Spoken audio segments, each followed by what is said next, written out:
علیکم ناظرین، امید ہے آپ بخیر وافیت ہوں گے۔ فائنانس ایکٹ 2022 میں سیکشن 7E انٹروڈیوس کی گئی تھی انکم ٹیکس آرڈیننس میں، اور اس کا ٹائٹل تھا ٹیکس آن ڈیمڈ انکم۔ اس میں یہ کہا گیا تھا کہ کوئی بھی شخص جس کے کیپٹل ایسٹس ہیں، اس میں یہ سمجھا جائے گا کہ اس نے اپنے ان ایسٹس کے اوپر 5% اس کی فیئر مارکیٹ ویلیو کا 5% جو وہ انکم کمائی ہے، اور اس میں کنڈیشنز یہ تھیں کہ ایک کیپٹل ایسٹ یعنی ایک گھر جس میں وہ رہ رہا ہے، ایک بزنس پریمیسز اور ایگریکلچر لینڈ فارم ہاؤس کو چھوڑ کے یہ شامل نہیں ہوں گی۔ اور اس کے علاوہ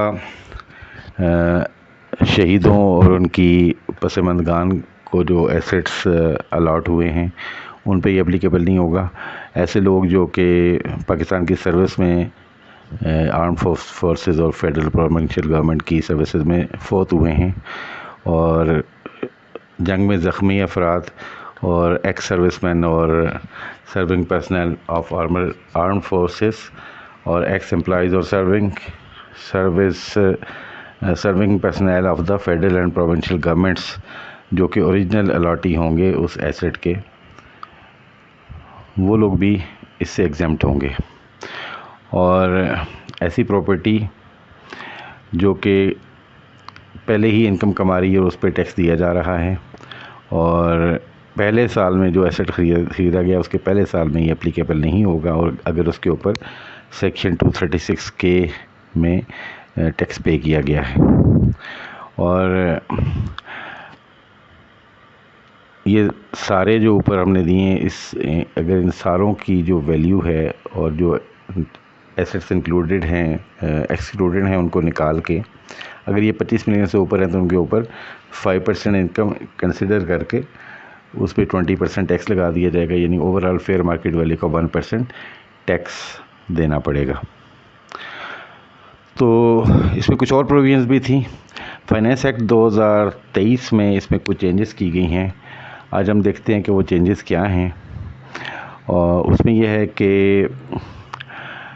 7E میں جو چینجز آئی ہیں اس میں ایک پرووائزر دیا گیا ہے، اور پرووائزر میں یہ کہا گیا ہے کہ کلوز A, E, F اور G میں جتنی کنڈیشنز دی ہوئی ہیں وہ یعنی کہ وہ ایکسکلوژنز جو ہیں وہ اپلیکیبل تب ہوں گی اگر وہ شخص ایکٹیو ٹیکس پیئر لسٹ میں شامل ہوگا۔ اس میں یہ ہے کہ ایسے لوگ جو کہ 10th شیڈیول کے رول 2 میں کور ہوتے ہیں، یعنی ایسے لوگ جو کہ جن کے اوپر ٹیکس فائل کرنا ضروری نہیں ہے، اور اس حوالے سے کمشنر کا سرٹیفکیٹ انہوں نے لیا ہوا ہے کہ ان کو ٹیکس ریٹرن فائل کرنے کی ضرورت نہیں ہے، تو ان لوگوں پہ یہ اپلائی نہیں ہوگا۔ باقی یعنی ان ایسٹ کی جو نیٹ ویلیو بنتی ہے اس کے اوپر deemed rental income tax pay کیا جائے گا۔ اب یہ جو چینجز آئی ہیں اس میں ہم دیکھتے ہیں 1 by 1 کے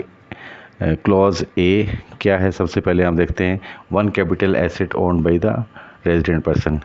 جو ایک اپنا ریزیڈینشیل گھر ہے اس کو ایگزمپٹ کیا گیا تھا، یہ تب ایگزمپٹ ہوگا اگر وہ ایکٹیو ٹیکس پیئر لسٹ میں شامل ہے، ورنہ وہ بی ٹیکس کر دیا جائے گا۔ اس کے بعد E کلوز جو ہے اس میں گیون تھا کہ اگر کوئی ایسٹ ہے جس کے اوپر آلریڈی انکم کمائی جا رہی ہے اور اس پہ ٹیکس بھی دیا جا رہا ہے تو وہ ایگزمپٹ تھا، لیکن اب یہ ہے کہ اگر وہ ایکٹیو ٹیکس پیئر لسٹ میں شامل ہے تو تب وہ ایگزمپٹ ہوگا، ادروائز یہ پھر ٹیکسیبل ہوگا۔ F میں یہ تھا کہ پہلے سال میں جس سال پرچیز کیا گیا ایسٹ اس سال ٹیکس نہیں لگنا تھا، لیکن اب اگر ایکٹیو ٹیکس پیئر لسٹ میں وہ شامل ہے تو تب پہلے سال میں ٹیکس نہیں لگے گا، ادروائز ٹیکس لگے گا۔ اور اس کے بعد یہ ہے کہ G میں فیئر مارکیٹ ویلیو جس میں A, B, C, D, E اور F سارے ملا جلا کے اور یہ ایکسکلوژنز مائنس کر کے اگر 25 ملین سے ایکسیڈ نہیں کرتے تو ٹیکس نہیں ہوگا، لیکن اب یہ ہے کہ اگر وہ ایکٹیو ٹیکس پیئر لسٹ میں شامل ہے تو تب 25 ملین تک اس پہ ٹیکس نہیں ہوگا اور اس سے اوپر ہوگا۔